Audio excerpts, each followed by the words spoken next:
你有冇試過買咗一張成千蚊嘅演唱會飛，點知嗰日突然發高燒，全身無力，但你依然死頂住都要搭車去睇，或者去食自助餐，明明已經飽到頂住個胃，就快嘔出嚟，但見到仲有幾隻長腳蟹同生蠔，你依然夾硬塞落個肚度。又或者你買咗隻股票跌到仆街，日日蝕，你明知間公司已經冇得救，但你硬係唔肯斬纜，心諗賣咗就真係蝕啦，等多陣啦。如果呢啲情況你中過哪怕一樣，唔好意思，你以為自己好理性好精明，但其實你個大腦分分鐘日日都呃緊你。我哋由細到大都以為自己係一個有獨立思考能力、識得權衡利弊嘅理性成年人，但事實上人類嘅大腦根本唔係為咗追求真理或者絕對理性而進化出嚟嘅。幾十萬年前喺東非大草原，如果我哋嘅祖先見到草叢有啲風吹草動，仲喺度慢慢做數據分析、計算機率，佢一早已經俾劍齒虎食咗落肚。我哋嘅基因能夠流傳到今日，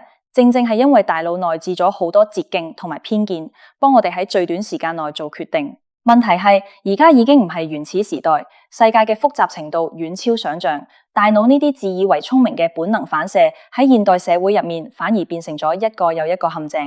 瑞士暢銷作家路爾夫出杜伯里喺《清醒思考的藝術》呢本書入面就赤裸裸咁揭穿咗幾十種我哋日日都中招嘅思維盲區。今日我就想同大家好好拆解下，我哋平時係點樣一步步俾自己個腦玩殘，同埋點樣可以一秒睇穿呢啲邏輯謬誤，唔好再做冤大頭。首先，我哋一定要講下最經典，亦都係最多人每日喺度重複犯錯嘅沉沒成本謬誤。咩叫沉沒成本？簡單講，就係已經付出咗，而且絕對冇可能再攞得返嘅時間、金錢或者精力。理性嘅決策永遠應該只睇未來嘅回報同付出，而唔係執着於過去已經冇咗嘅嘢。但人嘅心理偏偏好賤格，我哋極度痛恨損失。翻去我啱啱講嗰個例子，你用咗1000蚊買咗張飛，嗰1000蚊喺你俾錢嗰一刻就已經消失咗。無論你今日去唔去睇，嗰1000蚊都唔會翻嚟。如果你發緊燒，留喺屋企休息嘅效益明顯大過你死撐去現場受罪，但你個大腦會同你講唔去，咪浪費咗1000蚊。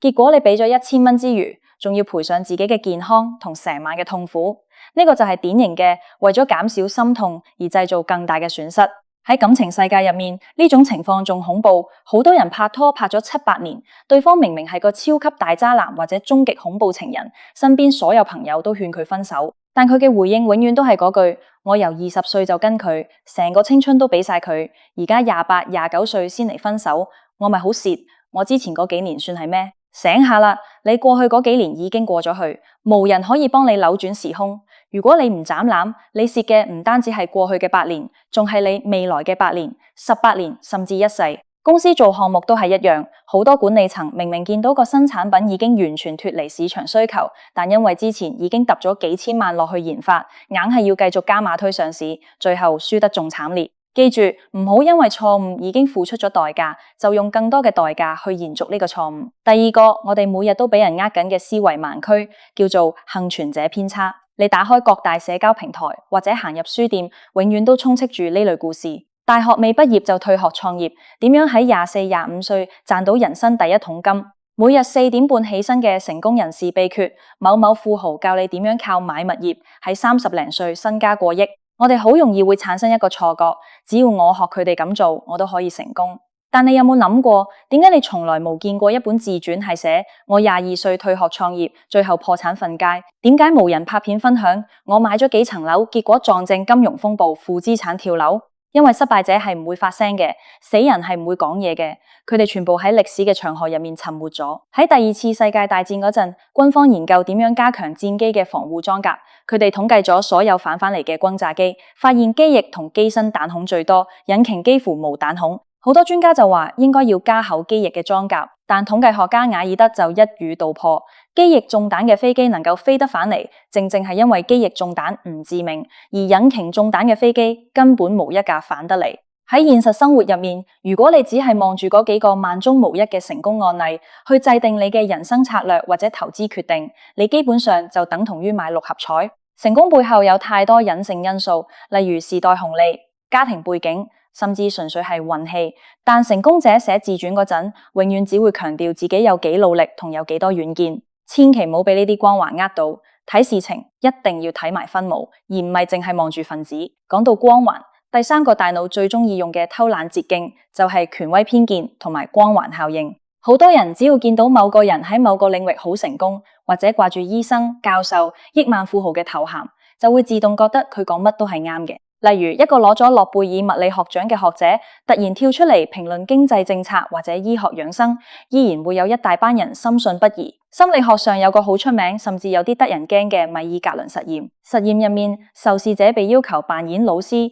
只要隔離房嘅學生答錯問題，受試者就要按掣施加電擊，而且電壓要一次比一次高，由15伏特一路加到450伏特。雖然隔離房嘅學生其實係演員，但佢哋會發出慘叫、哀求，甚至假裝休克。只要旁邊着住白袍嘅權威教授好冷靜咁講一句，實驗需要你繼續，請按掣，竟然有超過60%嘅普通人會一路電到最高嗰個足以致死嘅電壓。我哋對權威嘅盲從係植根喺潛意識入面嘅，好多廣告商就係利用呢點，個住白袍嘅人拍牙膏廣告，或者個演過成功人士嘅明星去代言金融產品。下次當你聽到某某專家話某某大師預測嗰陣，試下將佢個頭銜搣走，單純去分析佢講嘅邏輯、數據同推論係咪真係成立。專家只係喺佢過去嘅特定範疇入面有經驗，佢對未來嘅預測準確率好多時同隻猩猩掟飛鏢冇乜分別。第四個要提嘅係一個極度隱蔽但無時無刻左右緊你情緒嘅謬誤——確認偏誤。咩叫確認偏誤？簡單嚟講，就係我哋嘅大腦根本唔係搜尋客觀事實嘅引擎，而係一個過濾器。當你心入面已經預設立場，你就會好似戴咗副有色眼鏡咁，淨係去嗰啲支持你立場嘅證據，而對所有反對你立場嘅事實視而不見。舉個例，如果你認定咗某個同事好討厭、心機重，咁佢買杯咖啡請你飲，你會覺得佢無事獻殷勤、非奸即盜；佢無打招呼，你會覺得佢目中無人、露晒真面目。調反轉，如果你好中意一個人，佢遲到1個鐘，你都會幫佢借口話佢平時咁忙，一定係攰得滯。喺而家社交媒體演算法嘅推波助瀾之下，確認偏誤已經嚴重到一個地步，將人完全困喺回音壁入面。演算法知道你中意睇咩，就係咁推你贊同嘅觀點俾你睇，令你覺得全世界都同我諗法一樣，反對我嘅人一定係蠢或者壞。偉大嘅生物學家達爾文好早就發現咗自己大腦有呢個缺陷，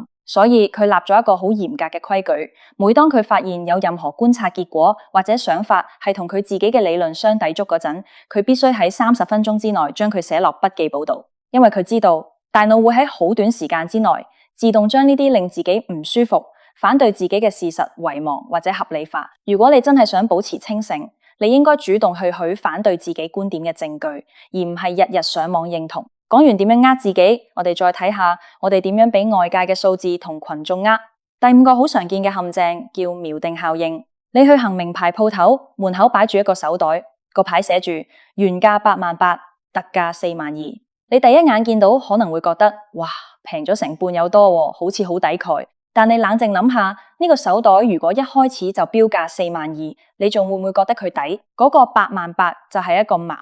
大腦喺評估一件未知價值嘅事物嗰陣，會好依賴第一眼接收到嘅資訊作為基準。地產經紀帶你睇樓，永遠會先帶你睇2間又貴又爛嘅單位，等你嘅心理預期被拉到好高，之後再帶你睇一間正常少少、價錢差唔多嘅單位，你就會即刻覺得呢間簡直係極品，唔買就折墮。薪酬談判、買車買樓，甚至法庭判賠償金額，邊個先開價，邊個就成功落咗個錨。要破解錨定效應，唯一嘅方法就係喺做任何決定之前，自己先做好客觀市場調查，設定一個獨立嘅底線，而唔係跟住人哋俾你嘅第一個數字走。第6個，亦都係現代人最容易產生焦慮嘅根源——從眾效應，或者我哋俗稱嘅羊群心理。行過街見到一間食肆門口大排長龍，就算你本來唔肚餓，你都會忍不住望2眼，心諗排得咁長，一定好好食，然後跟住埋去排。見到某隻虛擬貨幣或者某隻概念股幾日升咗幾倍，身邊個個同事朋友都話買咗賺緊大錢，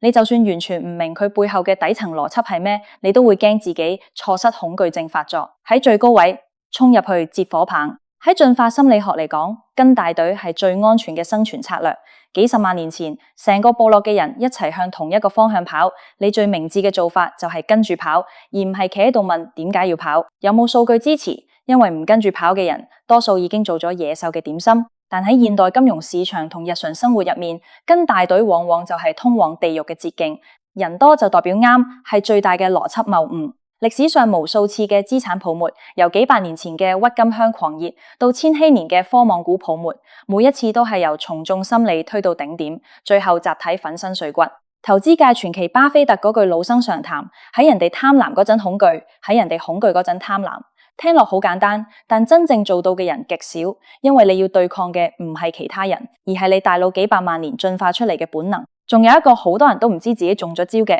就係第7個謬誤。可得性偏差。問你一個問題，你覺得搭飛機危險啲定係揸車危險啲？大部分人喺潛意識入面都會覺得空難好恐怖，搭飛機好似好危險。點解？因為每一次有飛機失事，各大新聞媒體都會鋪天蓋地24小時連環報道，電視畫面全部係殘骸同烈火，衝擊力極度震撼，喺你個腦入面留低咗極之深刻嘅記憶。但客觀統計數據話俾我哋知，搭飛機出事嘅機率遠遠低過你出門口、過馬路或者坐的士出車禍。我哋嘅大腦好懶，喺評估某件事發生嘅機率嗰陣，唔係靠睇大數據，而係睇呢件事喺大腦入面有幾容易被提取出嚟。如果你啱啱睇完一單鯊魚咬死人嘅新聞，你第二日去沙灘游水就會覺得周圍都係鯊魚。如果你身邊有個朋友買彩票中咗頭獎，你就會覺得自己中獎嘅機會大咗。呢種思維偏差好容易令我哋高估一啲罕見但戲劇性嘅風險，同時嚴重低估一啲平淡但致命嘅日常風險，例如唔做運動、高糖、高鹽飲食或者長期熬夜。要對抗可得性偏差，千祈唔好單憑自己嘅感覺同記憶清晰度去判斷事情，一定要睇客觀嘅統計數字。講到呢度，大家可能會發現，原來自己每日做咁多決定，背後其實充滿咗漏洞。杜伯里喺清醒思考的藝術入面提醒我哋，認清呢啲思維謬誤，目的唔係為咗令我哋變成一部完美無瑕嘅超級電腦，因為呢個係不可能嘅任務。我哋始終係人，有情緒，有盲點，有荷爾蒙影響，但知道自己有盲點同盲目相信自己好理性係兩回事。當你下一次準備做一個重大決定，無論係轉工、買樓、投資，定係同某個人展開或者結束一段關係嗰陣，不妨停一停，俾自己冷靜3分鐘，問自己幾個核心問題：我係咪因為唔甘心之前付出咗嘅嘢，所以仲喺度死定？我係咪淨係睇到成功者嘅自吹自擂，而忽略咗背後成千上萬個失敗者？我係咪淨係緊支持自己諗法嘅證據？我係咪盲目相信緊某個所謂嘅權威？如果無人同我一齊做，我仲會唔會做呢個選擇？人生大部分嘅悲劇同虧損，其實唔係因為外界對手太強大，而係因為我哋自己個腦喺度暗中拖我哋後腿。睇穿大腦嘅把戲，學識同自己嘅本能唱反調，先至係一個真正成年人最高級嘅智慧。